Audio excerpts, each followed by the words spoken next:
Let's go with that. All right. That's the question right there. So when we're started, are you allowed to be proud if you're British? Our story today that got me really thinking. This little girl goes into her school on Culture Day wearing a British flag dress, and she was going to give a speech about British culture. Where am I going with this? This is Freedom Phil. Like and subscribe, turn up the video speed. And why do I always say that? Because you should be watching videos faster, at least 150 to 1.75. Let's get into it. I've seen this process in America since I was a child.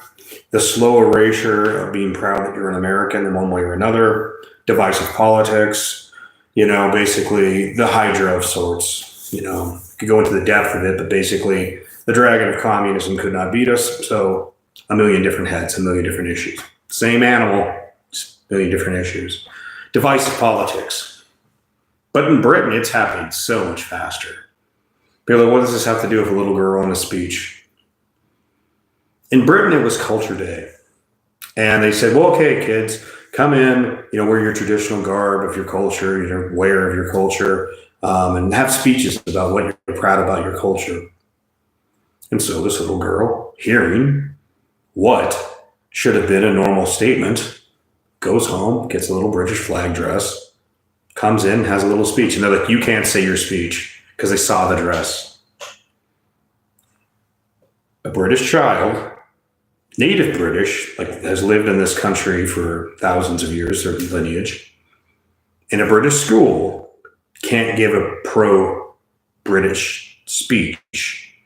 Meanwhile, everybody else who is from everywhere else can give a speech about how proud they are about whatever country they came from. Interesting how Culture Day, in a lot of Western cultures now, it's just about everybody else. And I know a lot of you hear that and you're like, how dare you say that? You're not supposed to bring it up. I'm not the first to bring this up. Many have brought it up over the years. Well, before YouTube ever existed. Devin Tracy used to talk about it, and he had this analogy that was pretty good. Most multicultural nonsense is really just the iceberg, the tip of the iceberg of, let's be honest, fuck whites and fuck white culture. Now, I've seen this in America since I was a child. Of the slow, what should you be proud of in America? I don't know. We live in a kick-ass country. Live in a wonderful kick-ass country that's done incredible things. And the same thing with the British Empire. If all these countries in Europe and America are so friggin' bad, why is everybody trying to get into them on the regular? Just saying. And that's the same thing. You see it all over Western culture, this constant apologetics, this constant nonsense of, colonization. Yes, colonization, some bad things happened, some horrible things. No one's arguing that that didn't happen. But before colonization, are you trying to tell me, honest to God, that nothing bad ever happened? I don't know if you know about North and South American history, but have you ever heard about the Aztecs? Really good people there. How many different groups in America were basically slaughtering each other long before that? And then people in Africa that were colonized were slaughtering people long before they were shut up. Do you know about the pre-Muslim and after the Muslim invasions of Africa? Wait, we don't talk about that, do we? I am really sick and tired of this attitude when it comes to culture that every single person that comes from a European background or America has to constantly have this apologetic nonsense. Colonization, whether you want to admit it or not, wasn't exactly a bad thing. Many countries all got a shared language, whether it was like Spanish or English, French, whatever. They got a shared language. It opened up cultures and borders. Yes, there were problems, for instance, when the Spanish came over to America. Yes, the Spanish, don't try to bring this on the Americans because we weren't even a country. Spanish brought over a bunch of new diseases. Believe it or not, though, a bunch of the diseases in North America wiped out tons of people that were colonists. Part of the reason there was ever slavery is because the white settlers that were brought over from, say, Ireland, they were dying in the droves by yellow fever. So there's a lot of history to this. But when people talk about, say, Britain, for instance, the British were basically the ones that ended the slave trade. And the kings in Africa, for instance, said, you can't end the slave trade. This is our business. They would go out and raid other groups, civilizations, tribes, whatever, because these were kingdoms. This went well beyond, the whole concept of a tribe. And then they would sell it to the Muslims. It was the Muslims, for instance, that were the Barbary Coast, Barbary pirates. Do we not talk about that? Or do we just wash over that? Europe did some incredible things for the world and some bad things, just like America isn't innocent either. But no place on earth is ever innocent. And this weird jumping through hoops apologetics that I constantly see in North America, Europe, it's absolute nonsense. This self-hatred. And I kind of think my theory on it's been for a while when it comes to North America, for instance, is that they just want the majority populace. Sorry, I know you guys don't like hearing this. 61%, if you include the white Latinos, 72%. They just want you basically paying taxes. Pay taxes and know your place and be afraid of what you have to lose. So they constantly use this cudgel of whatever magic word they can use to threaten you into a submission. This has been going on for quite a while in America. In Britain, though, it's happening way faster. And maybe it's because Britain had a more laid back, we're highly intelligent. Their own hubris, their own pride won't allow them to believe it. But I've said it before and I say it again. I bet some of the people that are trying to screw, you get the communists and you got the fake conservatives of whatever culture and when I say communists, I'm sorry, but a lot of Democrats are just fucking communists. When you really dig at the core of their beliefs.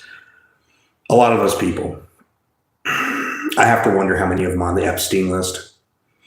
Because why else would you sabotage your own countries like this? I can't understand who has dirt on you. What is the story here?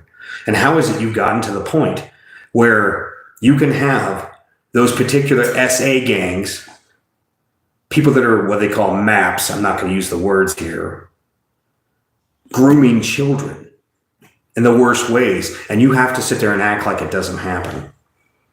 Things have gotten so crazy that if you happen to just be proud of your culture, proud of your traditional religion in Europe, especially England at this point, that's hate speech. You have to agree with whatever we tell you to agree with. I'm sorry, but when I see that, and the idea that this little girl was going to go give what would be a normal speech on Culture Day, she's wearing a dress that has a Union Jack on it, and she goes to give a speech, and they're like, you can't say your speech. And they realized the school realized how bad that looked in the long run. But they're basically telling you, know your place. And now they're like, well, you can have your speech now. But the little girl is like, nah, I don't know. They've already scared her into submission. It wasn't like she was doing something controversial. Everybody else could have some pride of whatever culture they came from. But God forbid you, European, person from England, North America, have any fucking pride whatsoever. I'm just saying. It says a lot about what people are pushing as an agenda when they have to basically try to destroy everything that is traditional about your culture. And I understand some of you are thinking, yeah, well, they did during colonial. Fuck it. Yeah, two wrongs don't make a right. A lot of people should be really thankful that whatever greater civilization, let's say America, Canada, Europe, is actually letting you show up to have a better life. But no. God forbid people be thankful. And you know what? I got to say it. Sometimes I think in the Middle East, they're right. The reason people get away with the stuff that they're doing in England and Europe and in America too, is because people let people get away with that shit. If they just put the hammer down, you'd realize how fucking civilized people would be when they're like, oh shit, we can't just act like fucking gangland thugs and fucking hassle people anymore. If it isn't right when the natives do it, the regular folks of whatever country you're from, why would you let a bunch of foreigners do it? And even worse, why would you let your own people scare you and your children out of your culture? I'm just saying. It's just the end game of progressivism. And what is the inevitability of that? Because the hotter that boiling plate gets in that country, that culture, the greater Europe area, the more likely I'm saying you're going to see a mustache man. You either solve the problems now, just like in America, you might not like Trump, but he is solving a lot of problems. He's taking for as much as people don't want to believe this, he's taking the pressure down because he's actually solving some of the issues. Now, if that doesn't happen in Europe eventually, things could get really bad. And don't think in history, when it really goes raw, people aren't going to remember little events like, hey, you remember the time the little girl couldn't say why she was proud to be from her own country? The system did that to her. What happened in World War II wasn't an accident. There were reasons it happened. And we could have a European World War III. And wouldn't it be ironic? All three world wars, all because of some nonsense in Europe.